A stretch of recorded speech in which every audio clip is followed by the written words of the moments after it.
This episode of the Dunderheads podcast will begin shortly after this ad by Summon Guardians. Rock for 5-point damage off your king. And then give me a brown jewel. This is what I'm gonna do. I can heal myself. Is this poisonous? My blue moon With jutsu. your imperial sword. I use my teleport ability. No, lose 5 points. Each hit, I get 1 life point back. Both in one turn, so I get to heal. Scroll fireballs. Yeah, I'm gonna use my steal. Okay, I stole it. Running away. You lose 5 damage.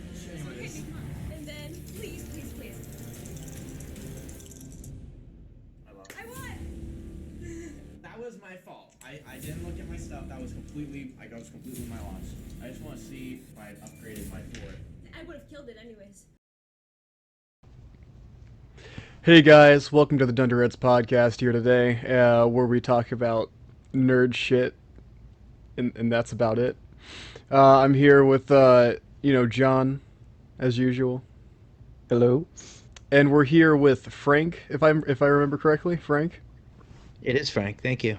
Yes, and he is in charge of Summon Guardians, a board game that they've been working on for some time now. If you'd like to say anything about that before we get hard into it, just how long have you been working on that?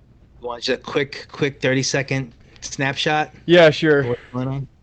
I started off as an artist, went to film and video school, had 3 kids, did a little financial literacy game during that to help teach them financial literacy. Is my first little game, just a deck of cards and some play money. But the real one has been Summon Guardians. It's been since 1988, since I got out of college. I've been working on it with my 2 brothers, and here we are, finally getting it to Kickstarter. So it's been a long road, but here we are, still alive and kicking. Wow, that's pretty. Yeah. I mean, 21 when I commendable. started. 21, Yeah. and then life happens. You work on it during the holidays. You work on it when you can, and together. And just one thing led to another, and we finally got real serious about it, like about 5 years ago. Started building out the website, social media, getting real prototypes made, and started getting real serious, more test playing with other people. And so it just kind of like we said, let's make it happen. COVID gave us a little monkey wrench, but we're good now. Man, you guys have been around a lot longer than us. Yeah, I'm an 80s kid. I'm an 80s kid. Dungeons and Dragons, Risk. Oh, dude, I mean, we also play Dungeons and Dragons. It's pretty great. Oh yeah. Yeah, that game is time. It's unbelievable. Actually, it's one of the games that inspired me, really. Dungeons and that whole thing with the different classes and experience and upgrading. So flavors of it got into Summon Guardians, going up a level. But that's a general powering up thing. That's superhero. I was into I used to draw superheroes. I was an artist. I did animation. I collected comic books. Fantastic Four was my main thing. So so that made it in there because you basically in the game you basically pick a kingdom, and then you pick 2 guardians. And the guardians, I'm not going to say they're superheroes, but they're as close to them as you can get while still being RPG-ish. So there's RPG flares, there's adventuring, there's medieval type tones, but there's also a risk and chess macro thing going on too. So it's almost like adventure chess in a way. I wouldn't say chess like the annoying type where you have to really keep track of how many spaces and moves. It's more like you don't know if someone's going to win by trying to attack each other directly, or they're going to go for your king, or they're going to win another way. So it's really unpredictable, and I just tried to get a lot of adventure and personal decision making in versus luck. So like with Dungeons and Dragons, it was fantastic, but it took too long to read all the rules, I thought, and you couldn't play against your friends. You can never attack your friends or anything like that. And Risk had no real anything about lots of different choices and options in terms of adventuring, or if that was too basic. So I sort of took from the games I liked and tried to get rid of the negatives I didn't like, and that's how it started, was trying to make just a board game my brothers and I would like to play together even more than what was out there. I see. So what you're saying is it has RPG elements, but you're not controlling one piece. You're essentially controlling an army. You're controlling two characters, so it is RPG-ish in that way, and you can upgrade them, but there's not like a lot of micro upgrading of skills. It's more like they are who they are. They do get a significant upgrade, um, but a lot of it is, it's more like tactical in the sense that, you get adventure cards as you go out. So you resolve those adventure cards. You can get bounty from them. You can get items. You can get healing potions, things like that. That's a little D&D type RPG flair in it. You can get items and build wealth. You could do investments. You can just be a dragon hunter. You could be great at attacking other guardians because you're mobile, or maybe you're more vicious as a king killer because of what your specialties are, as your two guardian specialties are. So it's like you have a castle and two guardians, and then you have to go out and either defend or attack other guardians, or work to build up. Maybe you don't want to fight anybody till you're level two, until you are level 2. So that's why the games are so unpredictable, because you don't know if your enemy is going to be a loner and build up incredible wealth as a dragon hunter and get two people that are good at that, or they're going to be mobile and collect things on the board a little faster and be a little more dangerous on the board. Like maybe one of them is the thief that can steal from you, and he's kind of a pain in the ass. If you get out in the open too much and you or your partner don't really have a good answer for him. So there's different dynamics. You could be a stealer, stealthy killer. You could be just a barbarian brute and be dangerous to get next to. And so it's like chess meets RPG. It's like a hybrid. Hmm. One of my That's So favorite very interesting. things. Never. a lot of it's And micro battles too. Like, so if you're in the desert, you take a desert adventure card and you resolve that. It might be a genie, it might be a thief attacking you, or it might be a chance to get gold or jewels. Like the desert's known for jewels, so there's a lot more jewel bounty in there because there are the living dead. There's three monster types, main monster types: dragon, cyclops, and living deads. And so, because you may have a guardian that specializes in killing them, but the different territories have different specialties too in terms of what they offer, in terms of rewards and risks and danger and stuff like that. So it's a little hard to explain in a short amount of time because we made it complicated enough that it's, every game's different and it's interesting, but it's not so simple that I could say how to play it like the way you can, let's say, Monopoly or Risk. It's kind of in between.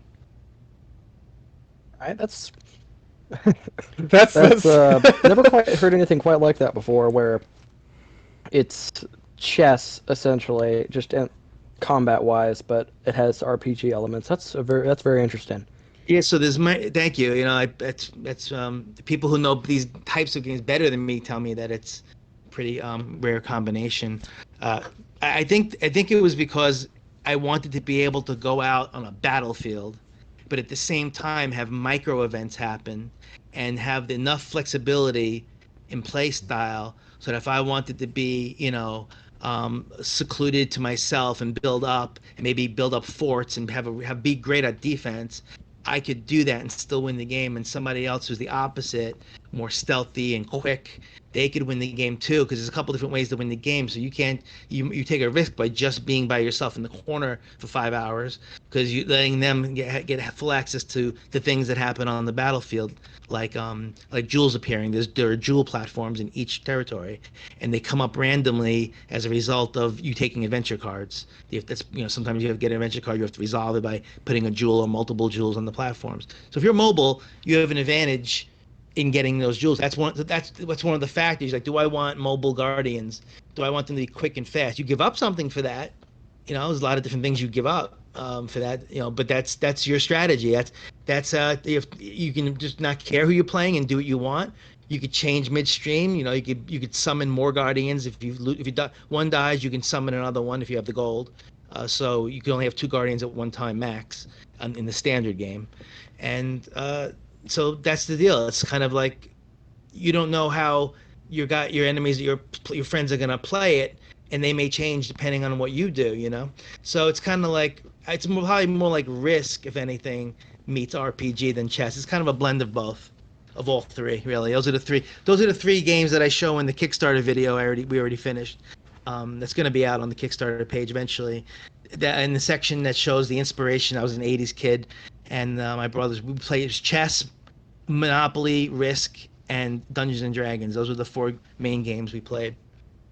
So you're trying to implement just probably all four of those Well, into one it was thing. like implement. It was part of it is that, but it's more like take the good things I like from them, because what I liked about gaming, they each shared something. It wasn't like steal this from that, and it was more No, like just no, but like, what inspired me. And mhm. then what I didn't like about them, like chess, what I don't like about chess, what I don't like about risk, like it's too much luck with the dice, way too much. Monopoly, it's crazy amount of luck on the dice. Unless you're really playing someone that's a lot less skilled than you or dumber than you, right? It's like good die rolls are king. A king. So I wanted to minimize the luck factor. Um, and so with the D&D, I loved that. I mean, I loved it. It was Nerdville. It was details. It was had art in it. I was an artist, so it had the miniatures that you paint and all that. I mean, it had everything for an artistic, creative nerd, which is exactly what I was. The only thing about it was I just a couple things I didn't like. Like I said, I couldn't play against my friends. Games would rarely you couldn't have like a game that just ended in a handful of hours or 2 hours, 3 hours, or 5 hours. Always was days and weeks. So Well, if you have a that was one kind of hard to shot, pull off sometimes. there's one shots that could like be one session. Uh, but yeah, I get what you mean. If you're trying to do like a campaign, yeah, that's gonna take a Yeah, it was while. like one time But the yeah, Advanced Dungeons and Dragons. I was reading the book, and it was like they expected me to figure out the encumbrance for the stuff I was carrying as I crossed the river. I was like, that's a little too detailed for me, man. I can't go there. Really, I like stuff like that. I mean, I like it, but it's like it makes games take forever. I so badly was itching to kick my friends' asses. that's And Yeah, that's yeah, such I a can mood. definitely relate to that. here I am figuring out it's going to take me 2 minutes instead of 1 minute to cross the river because of the stuff I'm carrying. You know. So anyway, that was just my little impatience at the time. I could only go. I even DM'd for a while. So I had the patience for it, but I wanted more action, and that's where the risk in the chess came in. I wanted a little more action. So earlier you were saying how you didn't really like any of like the luck aspects of the games that inspired you. So if that's the case, I'm assuming you're not going to use dice. So how Well, is that? yeah. So there's some things I do like about luck, um, whether or not you have a crit hit or exactly how much damage you do and all. I understand there's some luck and randomness with battle and stuff like that. I just didn't like how heavy the emphasis was. So it's not that I don't use dice. I certainly use dice. It's just that the paths, the opportunities and decisions you're going to be able to make and the things you're going and how you decide to react to things or what plans you come up with, what style you want to go. If you're going to have wealth builders, you're going to have, like Cyclops hunters. What are you going to have? What kind of guys? Or you're going to have generalists. That kind of stuff paves the paths for you much more than if you have great die rolls. It doesn't depend as heavily on your die rolls. It depends more heavily on your decisions, the guys you pick, the kingdom you pick, how you try to win, whether or not you build forts, things like that, are more play a bigger role than simply if you get a couple of lucky die rolls after one after the other. So we did that by putting such a strong emphasis on decision making, on your tactical and your moving, on your particular advantages and things like that, how you use your guardians and stuff. Because if something's not really working out for you, there are ways that you can deviate and get around it. It's not like you're totally screwed if you have. Now, is it possible you get into a situation where you're just rolling so bad, like unbelievably bad? Yeah, there is that risk. It's just that those kinds of events are not so macro and devastating when they do happen. They're more rare when they are versus like I was playing Risk and being so frustrated on Monopoly that whatever I was trying to do was easily ruined by a couple of good rolls by my enemy, by my other opponents, or a couple of bad rolls by me missed out on so much. So we tried to minimize that as best we can. And dice rolls aren't used for everything, but they're just used for the main mechanism of attacking, um, and sometimes they're used for special abilities, like if you're going to pick a lock, or you roll. You're basically one ten. They're all 10-sided die. You would roll in that example. You try and roll your pick lock number or higher. So if your pick lock number is low, like 3, like say you're a thief, then there's a very good chance you're going to rule that. Now, could you get some bad rolls for a few lockpick attempts in a row because you're rolling socks. Yeah, but there's several other big things about you that other things you could do to make money during that. You don't take a massive hit if you suck at that. If you suck at rolling, you just take a little inconvenience usually. But there is that chance. It's just not as big as risk. Risk you could like lose if you get a couple of turns of bad rolls. All right. Hope I'm not talking too much. I'm excited. You're No, no, good. no, totally. I can I tell definitely how. get it. Yeah, I can This is my tell first. how This is my first passionate you interview are. about. This is my first interview about the game like this. So, I haven't, I never really expressed these details in a stream like this. This is my first interview, so hopefully this will be historical one day. Yeah, Hopefully. yeah, it's like some like lost file they'll find and put it in a museum or something. Like, oh, remember Summon Guardians? Yeah, this is his first interview. You guys have the first interview. So you're making this with your brother? Well, my two brothers. Yeah, my one brother is David. He's like a sales guy. He's the one who's going to be pushing this. He's going to be leading any sales team or sales effort. And my other brother is more like a CEO. He's like the business manager, where he did the analytics for Kickstarter and did the business plan that's going to be attached to Kickstarter. And he runs the meetings. And he helped me shop for a manufacturer. He's going to be in charge of that deal and all that. So with the help of both of them, we're going to launch. We have a couple of other people on the team too: a graphic designer, social media scheduler. We've worked with independent artists.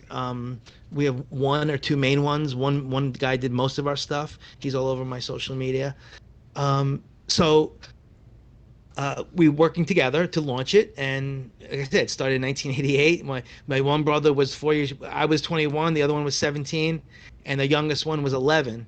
And that's how we started. Just from there, we just started styrofoam and toothpicks, and then we just kept on over the years as technology got better, and you could, this is before print-on-demand stuff. So now I can get rubber mats printed and beautiful cars from the Game Crafter. It's awesome to prototype now.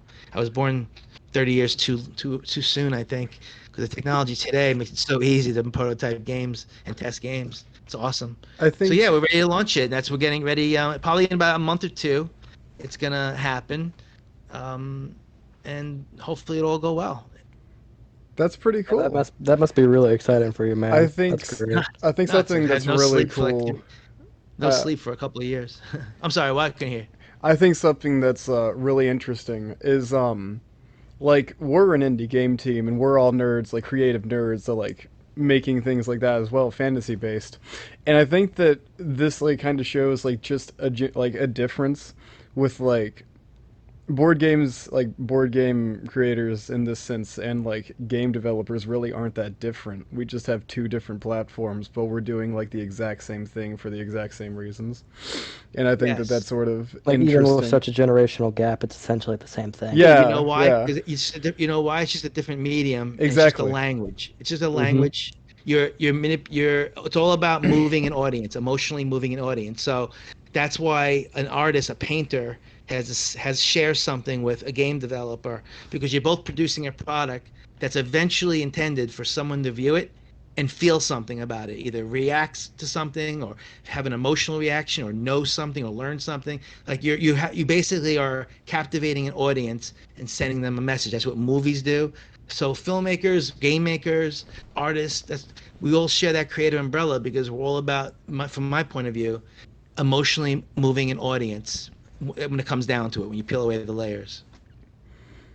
Yeah, no, I mean, we're basically doing at least what you were doing early on because our team is just a bunch of friends in high school, and all we're doing is we've been working on this game for like 2 years now. So Hmm. yeah, it's Yeah, just so what I interesting. found is, when you're working on something, I found that if you make the goals make much smaller, actionable goals, because the chances of you doing them are so much higher. I think the mistake I made when I was younger, and a lot of other people make, is they basically aim too high too soon. So you take on this big project, but it's much better to do a much smaller one, even if it's stupid small, because the issues you go through to, let's say it's an app, right? The issues you go through to make it and get it published and get it, you learn some lessons cheap and easy and quick, basic ones, and then so you go into the real project. You're not setting yourself up to go down these long inefficient roads and waste a lot of time. So I always encourage, like I have 3 kids. I always encourage them to, when they're doing projects, when they're learning something new, do something small that's very actionable that you can get done in a short amount of time. Because half the times, if you don't, you wind up never finishing the thing. Yeah. So yes, speaking of the whole never finishing thing, I'm assuming you haven't worked on the board game nonstop since '88. So, Yeah. was the original idea, was that just a thought in '88 and it didn't really come into action until a few years ago, Well, like, or no, has it it's kind of been just been on and off? much more gradual than that. Yeah, 88 was like styrofoam and toothpicks with Sharpie on the surface and moving things around and figuring out mechanics. And maybe a year after that, I had a poster, and it was all business cards, a back of business card. Used to buy blank business cards and write them all by hand. There was no real practical software for graphics and layouts and printing like that then, so it was all by hand. All the notes by hand, all the counting by hand, all the little changes were white out, white out, white out, white out, and so it was a lot of play it for a weekend, and then I disappear in my spare time for a month or two. I go through and manually change all the adventure cards so that there's. I'm making this up now, but I actually have the notes saved. I can go look at them. But it's actually like so I spend a month or two on my spare time, hours and hours redoing the adventure cards, let's say, to make it so that there's less opportunities to heal and some more opportunities to get jewels. This is just an example. So like a balancing them out. So it would be things like we have to figure out this problem, and we have come across a major a problem in a test game. It'd be like I have to basically go back and restructure the rules in that area. I'd have to go back and change the cards in certain ways. Maybe have to change the guardians or something about the castles or the kings. So I always disappeared for a couple months, redid the cards hours and hours, redoing them by hand, come back and get my brothers or somebody to start playing it again, and that cycle would just keep repeating. And then over that time, technology got better, so I could print out some better cards, better map. I could print out find some better pieces on eBay as temporary pieces, upgrade the art, even though I was stealing it, just the prototype at the time. So that's basically what I would do is a lot of me disappearing uh, and redoing cards and redoing maps and rules and definitions and names of things, and I would disappear and come back. So we'd meet 2, 3 times a year. And you get older, you have your own, you have your own families. You don't meet up as often, but I would disappear, get things printed up, and we'd meet again a couple times a year because we're all split up in different states for a long time now. And then we would test play, and I'd go away and come back with a better version. So it wasn't until like 5 years ago that we started doing professional level stuff, building out the website, the social media, um, uh, doing things like getting some 3D files made for custom items like custom coins, and started getting serious about the getting real art done, paying for original art to replace all the clip art and cheap art and stolen art, borrowed art. I said stolen. I didn't use it publicly. Borrowed art, Google images and stuff like that. And so that was a big process. So it's been several years of it's cost this stuff costs a lot of money. It costs a lot of time too. It's a lot of stuff to do all that. I'm just a one man show, so to build out all this website stuff, build out all the graphic stuff, work with the artists, and I did some myself, and the test playing and the refining of exactly what's going to be in the game component wise, and it just kept on growing, and we decided to go with a rubber mat instead of a typical game board. So 4 or 5 years ago, we started experimenting with the rubber mat, rollable, machine washable game mat, and that's what we're gonna have in the game. So it just kept on improving and improving and improving, and it wasn't until 4 or 5 years ago that we decided we're definitely gonna, whatever it takes, we're gonna put our own money into it if we have to, and we're gonna make it happen. So it was a gradual, long effort of a complex game that took that long to work on in your spare time, given the technology at the time anyway. Yeah, just the idea of doing it for that long and just literally watching the technology progress to make it better for you. That's just wild to me.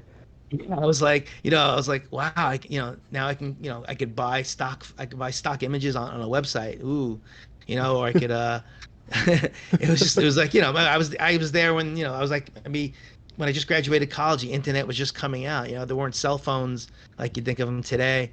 There was nothing like that. The internet was brand new. I was nerding out with it. I was found some online coin forums and things like that, uh, and animation forums for certain software. I was more of an information source, but yeah, when the printing when I was able to start doing like color printing on my at home, and I'd have to make such a big ordeal to upgrade the cards each time. They can get things computerized. That was big. That was big. That saved a lot of time. Computerization. Dude, that's I'm the last generation, man, that didn't grow up on the internet, I think. Yeah, yeah. No, it's that's a, it's a, accurate. it's a weird thought, but yeah, you're right. Yeah, it's weird that you guys find it weird. That's how. That's Trey. When you get to be older, you're gonna be hearing this. You're gonna be like, man, that flew fast, man. But it was the technology has, you know, I think if I was born today, I think I would dive right into the 3D game, the gaming, the online Yeah. gaming. It's just too tempting, but it's okay because there's something about a board game I like too, and I generally like Oh, better. dude. This, I how do you guys feel about that? we're with you We all the love way board on, games. dude. We do you know do you know Mansions of Madness or like Stratego? Like there's There you go. yeah, Definitely. there's like we play a lot of board games in like just our free time to like Imperial Assault, D&D, Warhammer, etc. And like there's board games are just like a regular part of our friend group in That's general. cool. Yeah, I mean, a huge part of nerd culture still to this day is board games. I don't think that that's gonna go Which is anywhere. pretty surprising to me, honestly, A little bit, considering. yeah. I was surprised by that when I started checking out the market again like 10 years ago. Like 10 years ago, I was like, is my game still viable? Now that I'm It slowly coming out definitely of my is. kids being really young. I was like, wow, it's thriving. I was like, board game sales are up and communities are thriving. I couldn't believe it. Oh, dude, we go to a board game convention. Like we've gone to a few of them. Oh yeah, when is that actually? I don't. I think that's in September. That's this month. Yeah. Oh, cool, awesome. But yeah, no, I mean, like, I think that there's just something satisfying about sitting around a table with your friends, like, preparing to, like, play something that nerdy. Or, Yeah, like, if you there's. have good friends, if you have some good friends to hang out Yeah. with, a couple of guys you could be cool with, nothing beats a good board game because you could talk smack, you could laugh, you can make fun of each other, and you kind of miss that in an online game quite a bit. You don't get the same feeling. And the other thing is the tactical map thing. I always like seeing like a war room. That's why I liked Risk. I like seeing the armies and the strategy and the actual board in a 3D space. It's almost like it's a real life war room in a way. In my ideal fantasy, hopefully I'll get this someday. I actually would have a game room, and you could play a game like be able to play my game, let's say with my brothers, in the center of that room, like a real war game, a real war command center. I think that's another for those kinds of games. Those people that do D&D, they like that. They like the rolling of the dice with the dice towers or the physical. I know my brother when he rolls dice, he rolls it like he's the Hulk. He likes to really shake it up and launch it. He doesn't even care if it goes on the floor.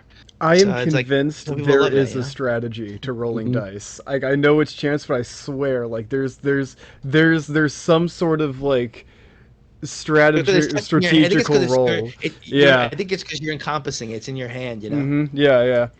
It I feels your think that's why power. people like minis so much, because yeah, it's just something physical you can hold in your hand, Yeah. which is So just it did you means so paint much. a lot of minis growing up yourself? I mean, like, cause we've painted so many minis. Yeah, I used to have minis for sure. Yeah. I did definitely did my share of painting, not a lot, but I was focused more on creating than I was collecting minis. They were more of a cool aspect of RPG types, fantasy type stuff. But I loved mini. I always was. I still to this day look at miniatures and I'm impressed by just the quality and how the coolness of them. That never goes away. When I see every single time I see a good miniature, it's like I saw it for the first time like 35 years ago. It's the same awe. I can't Hmm. believe I'm still shocked by how good they look. Dude, it's It's like it's like it's like it's like a it's like it's an awesome piece of sculpture with usually very cool coloring. It's just it's for game pieces. It's almost like any game that has them has to be at least a little cool. That's the way it comes off, right? Yeah. Mhm. How With fancy with to be if it's got good miniatures. with us, it's like we've been like we create a lot too. I mean, outside of Dunderheads, John writes like a lot. Um, and we just get a lot of miniatures because we have like a whole universe that we've built up over like 4 years, like playing D&D. And we just Yeah. want to make sure that we get like the minis that we can to like properly like show how things should look and like to help people's imaginations get to that point, to the point where what started off as a small hobby of painting in D&D became like a very big thing in our lives. Oh, you have a serious amount of miniatures? Oh, Oh, oh, oh! It was supposed uh, to, dude. Hey, We started like 2 years ago. Yeah, yeah, yeah. almost 3 now, actually. yeah, and we did it just as like a little like, oh, this is like a cool little thing that we can do for like the important characters in our like little universe that we're making. Yeah, And miniatures. and Wow. then it we're like thousands of dollars into D&D minis at this point, including Hey We paint. man, really should keeps you out of the we really street. should stop. But I'm sorry, what'd you say? No, that's it. Keeps you out of the streets. Keeps you out of trouble. It's okay. You Yeah, could have Hmm. spent exactly. thousands of dollars on a lot worse things. It's all right. Dude, and I'm not Mo even that good at it. It's just it's satisfying. That's a source. It's a little bit of a sore spot with me because one of the things we had to contend with is whether or not we're going to have miniatures in the standard game, and we decided not to for a couple of reasons. Now, the saving grace is we are going to have a miniature upgrade pack, a separate thing. If you want to buy them, you want to get miniatures for them, we will have them available to you. I couldn't not do that, but we're not going to go with them in the standard game. So my heart's a little hurt by that, but basically I was talked out of it, and for good reason that I agree with. I can go along with. But I do that's look too forward bad. to making the miniatures, though. I, You you think you'd probably make just you wouldn't put them in the standard boxes that you would actually be selling, but you'd probably make them yourself for your own No, games. well, because okay, so when I was doing research, I learned that a lot of people actually prefer. I mean, not most, I don't think, but a lot actually prefer standees and to the miniatures. And there's a couple of reasons why. Well, here's what I found out. Like, first of all, some people they don't want to paint. They don't want to get a bunch of gray miniatures that all look pretty much the same at first glance, and you got to paint them to really make them pop, right? That was one issue. The unpainted miniatures. The other one is they like the standees. They could see the artwork flat. They could see the character a little better. Some people felt the 2D visual was clearer. It was cleaner and clearer to see. They liked moving the standees. So and it's a lot less expensive. It brings the price down of the starter set. You could always get the bonus pack. So to be able to deliver the game at a lower cost, that was another reason too. So part of the Kickstarter money is going to go to that. It's expensive to make the molds and have all those 3D models made the right way and everything. And so it's not a cheap thing. So we had to save something for the Kickstarter, and that that's I shouldn't say that. I should say it's a good use of the Kickstarter money because we have to draw the line somewhere. That was a decision we made to keep the price lower. Some people like the standees. I know it's like 28% or 32% prefer it. And I want so if we do the 3Ds, let me ask you guys. I'm not sure if do you think they should come painted already or totally unpainted in the unpainted. pack? I feel like it's more realistic. Everyone would prefer them painted probably if it's like But decently done, but realistically, like there's a for the small minority that manufacturing, would prefer them to be unpainted you are that because minority, I John. think a lot of people are into that, but the average person And that's just going to would buy you your compare it game to probably isn't. plastic or metal? What do you prefer? Oh, Plastic. plastic. Yeah, Metal's too heavy for me. plastic all the way. Okay. And I find that the paint just sticks better to the plastic. I grew up on the metal pewter ones. Ah, I think you can tell me if I'm wrong, but I feel like the funnest part about making that board game would be making the Guardians. Would be would what? be what? Making the Guardians. Like you seem to have a lot of fun making the guardians that you can work with in the board game. Like the moon minion, Definitely. what's his name? Definitely, you hit the nail on the head. It Yeah. really started off with cool gardening because you want to have a cool you want to have cool guys you could become attached to and you could even upgrade and make better and get things for. So that you absolutely right. That was key. The upgrading of the guardians that you could take out and upgrade even. Um, so definitely, that's the fun part. Matter of fact, there's a lot of we have some big community ideas. If this thing is successful, some cool stuff I want to do with community. I'm very much into the community. I want to connect back with them. My kids are in college now. I actually can free my mind a little more and focus on this. That's another reason why the timing was the way it was. So we have some good ideas about. I really want to get the community involved in issuing their issue helping issue guardians. So maybe it's in the form of a contest or some sort of group we put together. But I like the idea of involving people in having guardians be validated, test played by us and validated, and then able to be put into a pack or something like that. I want to, because that's the fun part of it. It's one of the you're gonna once you play the game, you realize there's endless guardian possibilities and you start automatically having your own ideas. We already have a bunch of guardians that are extra ones that haven't been fully tested yet, and haven't been. Or have only been. Some of them have been well tested. They were just extras that over the years that we kept. We decided to put 14 in the standard game. So we have some more, and then we have some experimental ones or ones that were only partially tested. And the first thing that pops in is into your mind when you start playing the game is I think is wow, there's really endless possibilities with these guardians. You start wanting to make up your own even. Maybe you want to make a guy who's an arsonist or another one that's you know uh, uh, it has some sort of let's say magnetic ability or as a mutant ability or whatever, an alien assassin or so you Yeah. start thinking about different things, how different things could apply even in that's the thing about this world. It's not just one thing, like it's not just medieval. It's got a medieval core, but the whole concept of the game is they've been warring over this center area for a long time, these four kingdoms, this middle area called the Wastelands, and they have been fighting and losing and fighting, and nobody's able to gain control over it. And they basically summon guardians from other places, other times, and other places to do their main fighting for them. And they just got over another wave of war, so they're just starting all over again. And when you come into the game, you're basically starting up the war again. They just have accumulated enough wealth for the queen to summon guardians. She uses gold primarily to summon guardians to use most of her skills and most of her powers.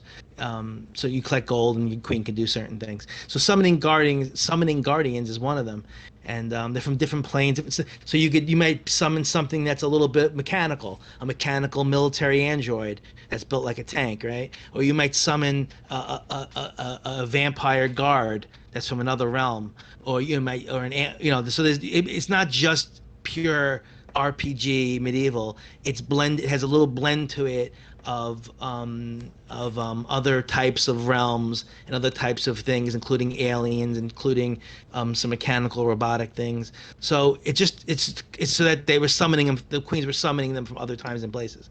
So I forgot why I brought that up, but because there's a real variety in the Guardian. So I would love for audiences to, communities to be involved in making their own, or we working with them to make new ones. Because that's one of the cool things that excites me about it. Was always coming up with cool Guardian ideas that could be fit the game mechanics pretty well. Their advantages. Every Guardian has advantages. They can use at any time on their turn. That they can. Be well-rounded enough or be useful enough in the scope of the game but still be unique. So that's the fun part of it for me, was that you hit the nail on the head. Yeah. Again, I'm sorry if I'm rambling, guys. I don't No, you're this No, fine. no, no, this absolutely is not. the You're first you're time I've fine, talked dude. about the game to people that nobody's ever really listened besides my brothers. We don't really talk to people like this about it, so I never know how far if I'm going too far. Sorry. Oh no, you're Definitely not. fine. We Yeah. definitely get it, dude. I mean, especially when you've been doing it for so long. I mean, you shouldn't be hesitate to show off your hard work. Yeah, and Yeah, especially well, because I mean, you sharing my said time. that you're hoping that it's out in like a month. You said. Is it? I think it's going to be on Kickstarter in about 2 months. Yeah. Ah, Uh, so you don't have a campaign up yet. I thought you already had. No, I don't have a campaign. We started building the page, behind the scenes. The Kickstarter video's done. A lot of the promo videos are done. If you went to the YouTube channel, you went to the website, you'd see some of the promos. So we have a lot of the information and the content and the videos and the documents and the files all ready to go. We're just now starting to piece it together. We had a couple of setbacks. Just this last week, we finally found the manufacturer we think we're going to go with. And so, like I said, we could have just jumped on Kickstarter several months ago, but we kind of agreed, we agreed already that when we do it, we're going to be a little different than some of the stuff that's out there in the sense that we're going to be really production ready. It's not going to be like, you know, we accomplish our goal and now we got to start getting production ready. Now we got to find a fulfillment center, or now we have to get those files made and get that artwork done and get the rule book laid out properly and blah blah blah. We want to get that all done, in time, so for the Kickstarter, so that when it's done, we don't cause delay to the people. We don't cause any unnecessary delay to the people wanting to play the game and who supported us. So we want to be production ready. So that threw a couple of kinks in because of COVID. COVID threw a couple of monkey wrenches in it, but so it's going to come together pretty quick because, like I said, we have the content and the videos and the Kickstarter video was a big project that took me many weeks in my spare time here and there working on stuff, getting it together. So that's done. So it'll come together pretty soon now. But no, I don't unfortunately have I think it's called a pre-campaign page or something. We don't have that to share yet, but I'll hit you guys up when we do. all right. Yeah, totally. I'd love to hear about that.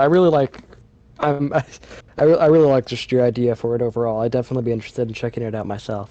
Oh man, I appreciate that. Yeah, I hope you get a chance to. I'll definitely send you guys a copy. No doubt about that. Uh, yeah, you know, it's one of those things that if you're expecting some really detailed D&D type role playing, you're not gonna get it, you know. But if you're expecting some quick and easy, boom, boom, boom, I move here, and you get it right away, it's not gonna be that either. You have to embrace like the general idea of you have a kingdom that you're protecting, and you could go out and venture. You're not quite sure what you're going to come up against. You're not quite sure what your enemy's going to do, where you want to go necessarily.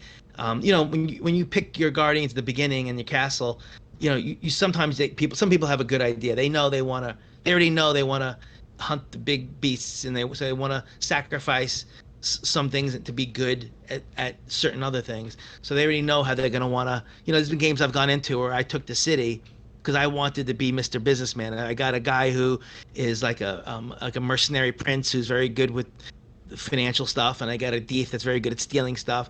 And they would make a lot of money doing business deals, and I'd make investments, and I would sell stuff that I bought. And I was trying to see if I could win. Early on, we were test playing is it viable to win the game this way. To not have fighters that are fantastic or really good, but they're good at business and money. Now they're good at other things. That's one's super stealthy, and the other one has royal connections.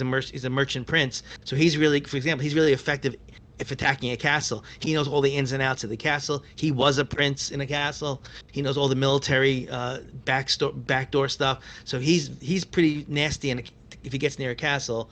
And the other guy's a thief. He has some advantages in the cards and on the board against the other guardians. But if they're not going to be heavy hitters, they're not going to be able to dish out a lot of damage and take out your barbarian quick or anything like that. So everything's a trade-off, but it's a matter of personal tastes. And as you get into the game, you can learn more. Oh, I didn't realize the desert was different in that way.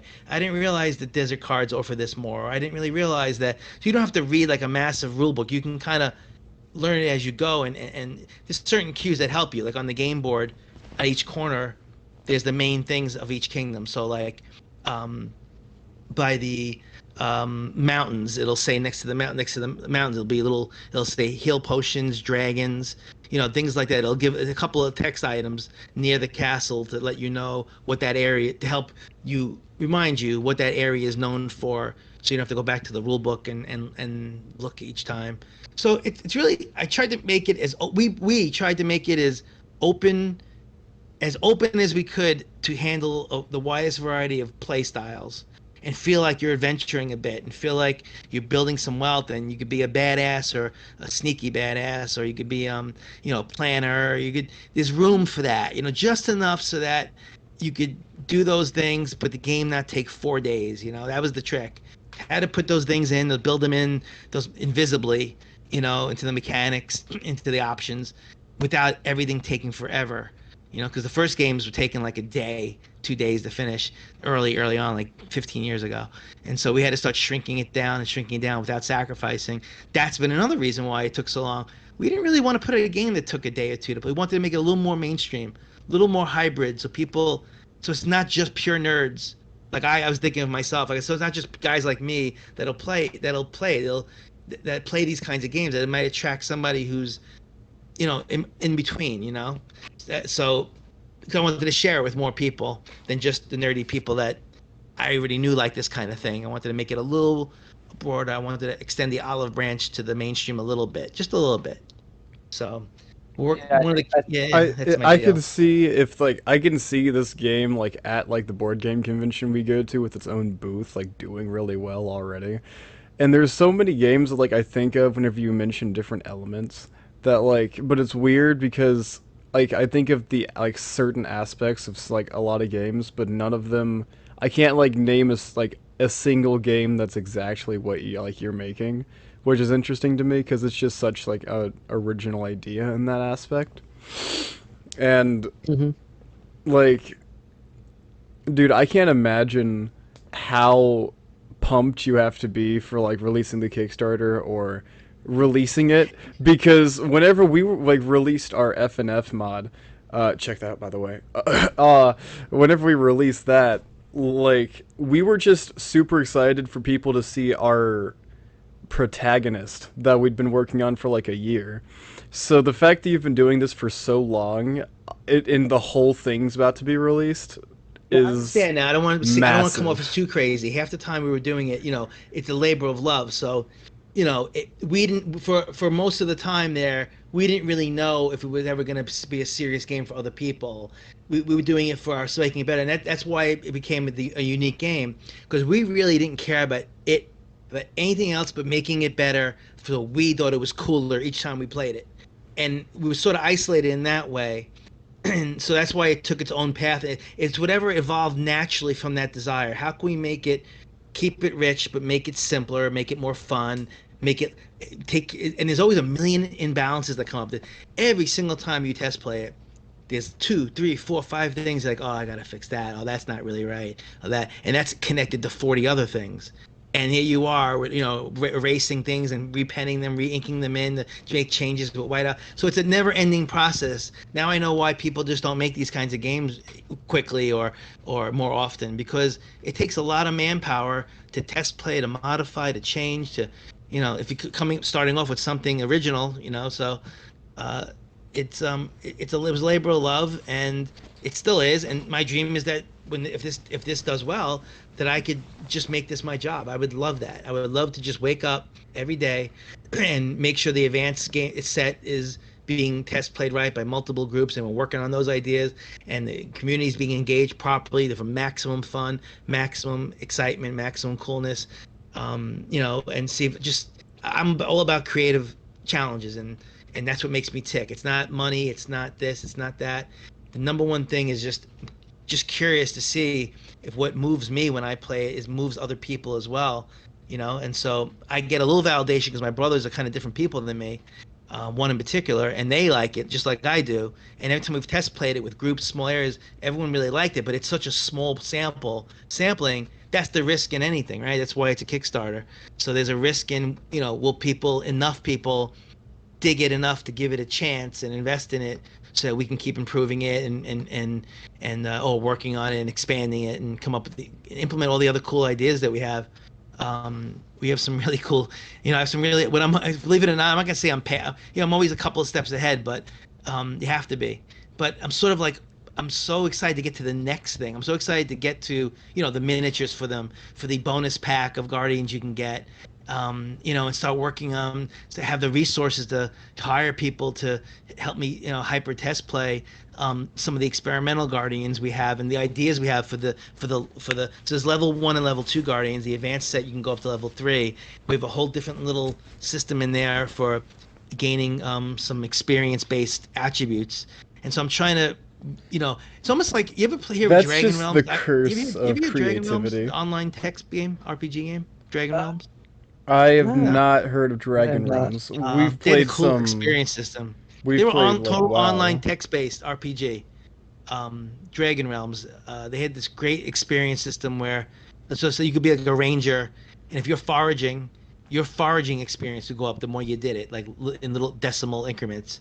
It was totally computerized, experience-based system. So you taught people something, your teaching skill would go up, and you use the short sword, your short sword skill would go up. And depending on what class you were, you learn quicker or better or easier with certain things. If your wisdom stat was higher, you'd absorb the knowledge a little better. It was such a cool experience system that I was the only thing I was pissed about with this board game is I couldn't implement that, because there's no way to do that in a board game type way on that level. So I dibbled in it a little bit. It's some of that type of thing made it into the game, um, but that's the kind of stuff that you can't beat computer game that computer games have over board games, is that tracking of keeping track of experience based learning and growth. That's something that I that's what attracts me to the computer side of it. The maybe, if that's what would tempt me to make it into have a computer version of the game one day. It would have to have something like that involved in it, because I just think that's so cool. Well, like two things. Like the first thing, whenever you're saying like you were always excited to like move forward, like that's just the curse of creativity in general. Like Yeah. we've talked about so much like different things that like we'd want to do, or like I've just thought about different things I want to do just D&D wise, which isn't even that big. But it's so hard whenever you're such a creative person to like stick to the one thing, because you'll have it fleshed out, then you don't have the proper materials to do it, but you have it mapped out in your mind, and you need to focus on what you're doing there to get it perfectly set up to get what you're Mm-hmm. envisioning in your head to come across that way. But as like you're trying to focus on like getting everyone else to like see how you've envisioned to get all that like set up, then you're like, ah, but then after that, boom, like you just Yeah, have so much more ready. And then that's a discipline in doing a short yeah, term goal, yep. a manageable project. And then something, I mean, at this point you've said it enough, and I'm curious, like after you're done with Summon Guardians, like not I'm saying done in like the sense you've released it. Like, would you want to work on like something else, even computer based?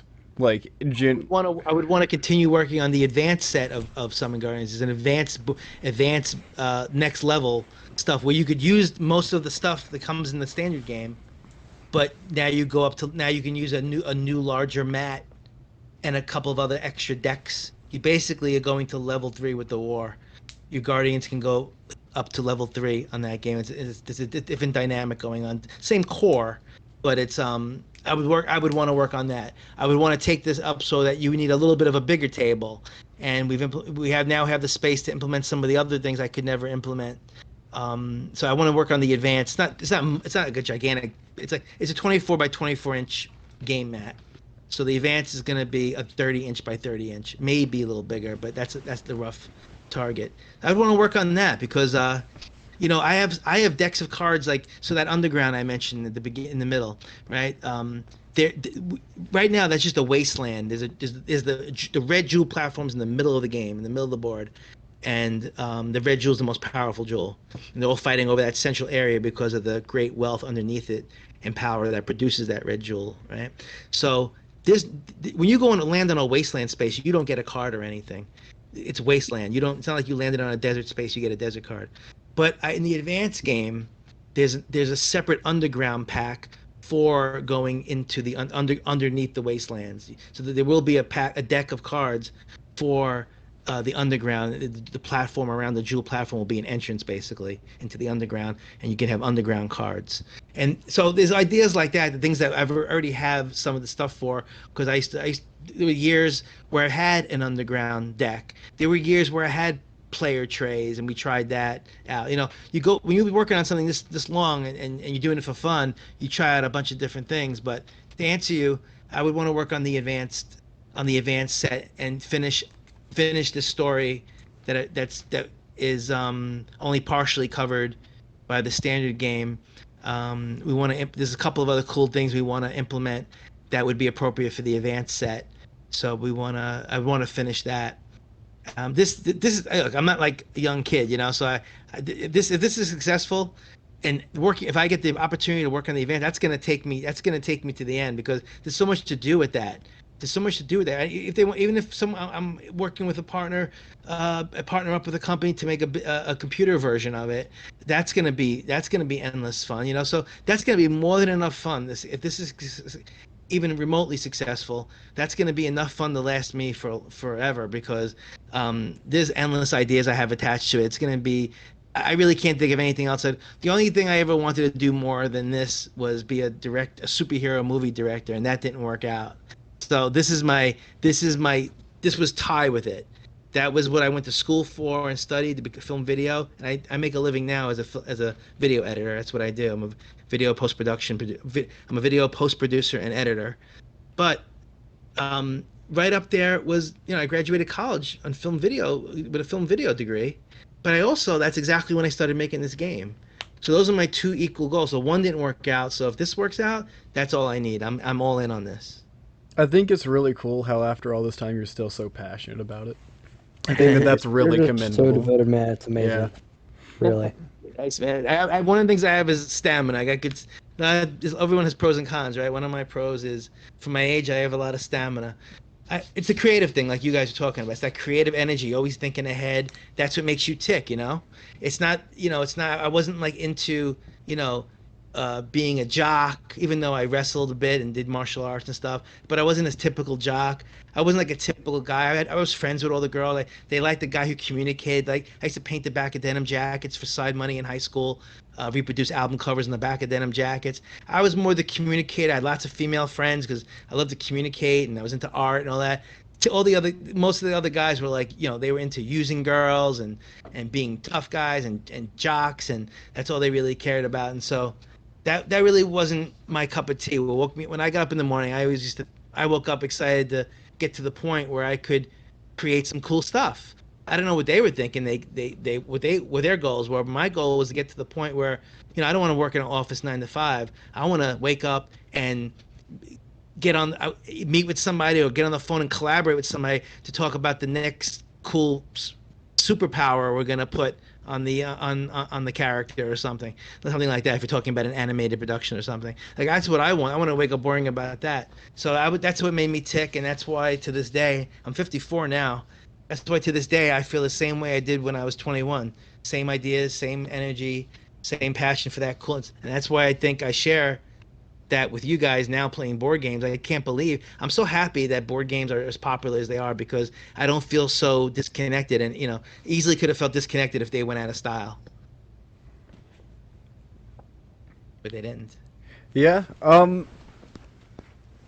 Dude, I'm glad Yeah, board games haven't as well. They're pretty great. Miniatures, I can't believe. Yeah. And it's another thing too. I'm on Instagram, and it's like there's tons of people create now with the 3D printing, making their own sick ass miniatures or doing crazy good painting on beautiful miniatures. Some of them are big, some of them are like 6 inches and bigger than a little mini miniature. But the beautiful work that's out there, miniatures were big when I was into D&D and I was a teen and young and 20 my younger 20s.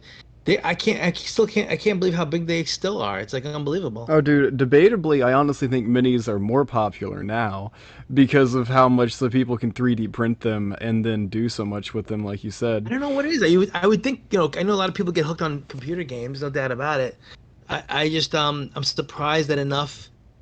I can't believe the seduction of video games didn't cast a bigger net and suck more people. And I can't believe there's as many people into board games and miniatures and physical things still, given how many people are so sucked into whether it's social media or virtual gaming or just regular online multiplayer games. I can't. I'm so happy to find that there are people that still appreciate the in-person tactical nature benefit of that stuff. You know.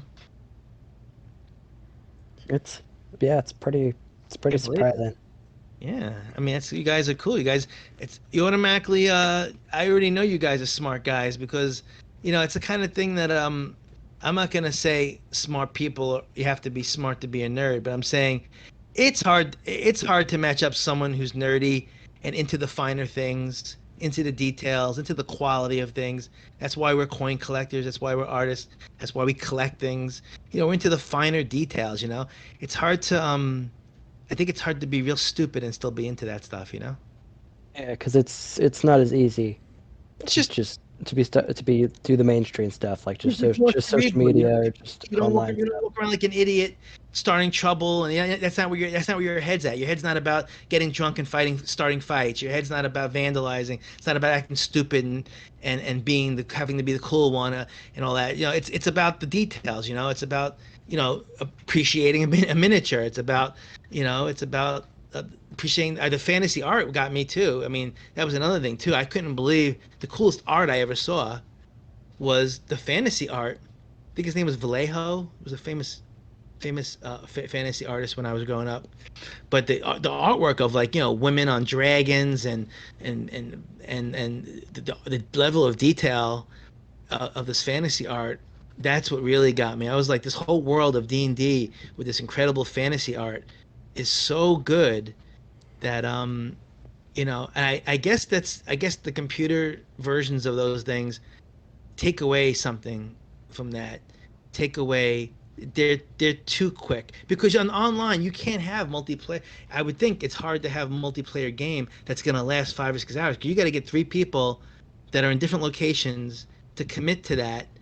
And I don't know that the multiplayer games are are are there multiplayer fantasy type games that you could finish in one sitting, like between 2 and 5 hours with different people and they all stay on the whole time? Like I would think that's kind of a challenge. Mhm. But I don't know. I don't know. I'm a little ignorant about that. I don't know I if mean, like, multiplayer. there's like a few kind of like that. Like specifically, I'd think of the new one that just released, Dungeons and Dragons: Dark Alliance. I don't know if you've seen anything about that game, but that is an amazing. It's basically it follows like the Icewind Dale story campaign, and you play as like basically the main characters from Beholder's Gate. Uh, Alders. Baldur's, sorry. Yeah. Um, and I mean, it has really great combat. Um, there's like levels, and in general, I mean, that's one of my favorite games ever right now. Honestly, Is I've it a been PC game? hooked on that. Is it Yeah, it PC? is. Yeah. It's a Yeah. PC. Yeah, yeah. This game is banger. But we're gonna have to start wrapping this up soon. But I did want to ask you two like one mini question, and also I guess Sure. another mini question. With I mean, given the fact that it's come up enough times, have you? Because from what I've heard you say, have you played Fifth Edition Dungeons and Dragons, or what edition did you play? Because we Oh play like God. Fifth Edition.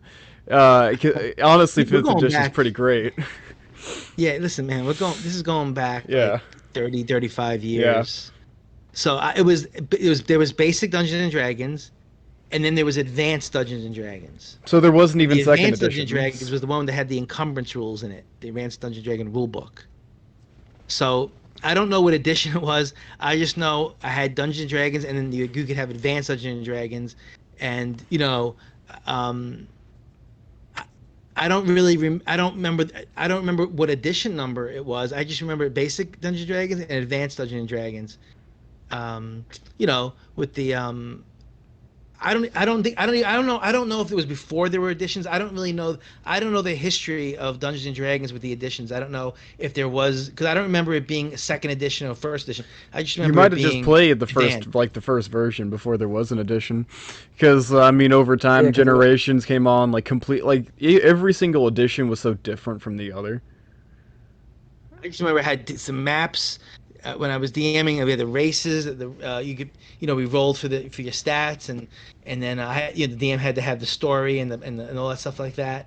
And you were the thief in the party, or you were the fighter in the party, and you just tried to get experience to level up. And everything was on paper and keeping track of points and health points and all this stuff like that. And I don't remember too much more. I didn't play a ton of it, um, because by the time I was into my art and painting and all that stuff like that too, and I was playing Risk, and I was making started working on my own game when I was 21. So I didn't play much. Dungeons and Dragons, like I didn't spend years playing it. There was maybe a year or two I played it with a bunch of people on and off. I did some DMing. I did some. And I played it just a regular player in a party playing whatever, an elf, an elven, half mage or whatever it was, half mage, half fighter mage, I think it was called. I almost always played the paladin. I always tried to be a paladin. I always played a fighter. When I played that online game Dragon Realms, I had a really popular character called Rock. He was a paladin. I went to the Vegas convention for the game. I'm not saying this to brag. I'm just saying it was just true. I think I was the most popular character that game ever had. The guy was telling me this is like RockCon when you're going there, because I was super popular. I was controversial. I role played it right. Or made the first what do they call those things? Um, I elevated what paladins did in that world with the service, the not the I want to say union. It's not a union, but it's a I forgot what it's called, a group called the Apostles, we would I would allocate resources when there's a war. It was like a whole thing. I was like this really popular characters, all text based RPG. That was probably I spent more time in that RPG world, the online text based, believe it or not, because that was the closest I ever got to interacting with people that had that cool experience based system. Where you could gain experience, you could level up, and at the same time you could interact with people kind of freely. That kind of was another thing that came afterwards, but that's why I was attracted. It's called Dragon Realms. It's text-based RPG, and had that great experience system, man. I still think about that to this day. What a great experience system they had. But anyway, Yeah. so that's my answer. I was D&D. I played it basic or advanced. I was usually was a paladin or a fighter, and don't remember the edition, man. I'm sorry. It was probably first. All right. Yeah. If I had to guess, yeah. But I also had just one more question before we wrapped up. So where can the people listening find this game that you're making? Well, it's at summonguardians.com. The it's also the Summon Guardians link tree. But I'm all over social media under Summon Guardians, Instagram, Reddit, Facebook. The website's the main hub. I'm on Instagram, I'm on Twitter, I'm on TikTok. I just did an intro today on TikTok, actually, little intro saying hello. I mentioned you guys. Um, so anyway, so Summon Guardians is the name of the game. Summon Guardians is the website. Everything can be found there, including the backstory. I saved over the years some of the stuff that I would made, even some of the original cards and rule and documents and printed paper. And so if you go to the website summonguardians.com, you'll see some pictures of the progress over the years, like by maybe 6 pictures that represent like 5 years each or something. So you could see a progression of what it was like to take a game.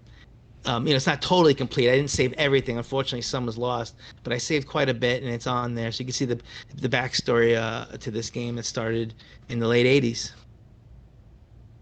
All right. Well I'm then, actually yeah. looking at it right now. Yeah, Yeah. it's a pretty good website you got here. If you go to was it the about? Um, Game and history development. yeah, you go doing it. So you're doing it too. All right. But yeah, I'll make sure to Yeah. check it out later. I still got to watch the promo video. I haven't seen that yet, but I I'm sure that'll be will pretty cool. link the link tree in the description of the video. Yeah. So And if you yeah. yeah, I'm sorry. I was gonna say if you go to the About Us page, the About tab on summonguardians.com. Hit the About tab. You'll see some old stuff, man. Yeah, so that's the About page. Anyway, I really appreciate it, guys. You guys let me get a lot of energy and steam out.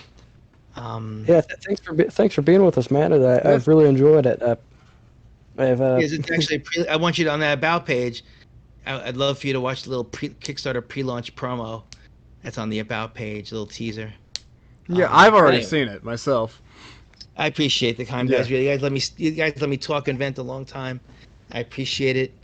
I'll stay in touch, and I really am thankful. I want you to know that.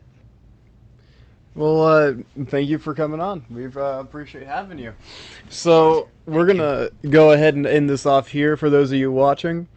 Uh, if you want to find anything about Summon Guardians, it'll be in the description. And I know we haven't posted a podcast in about 7 months. Shut up. It's been a hot second. Um, don't judge us. Maybe we'll have one up faster and maybe release the next one not 7 months from now. Preferably. So yeah. Goodbye. Take care.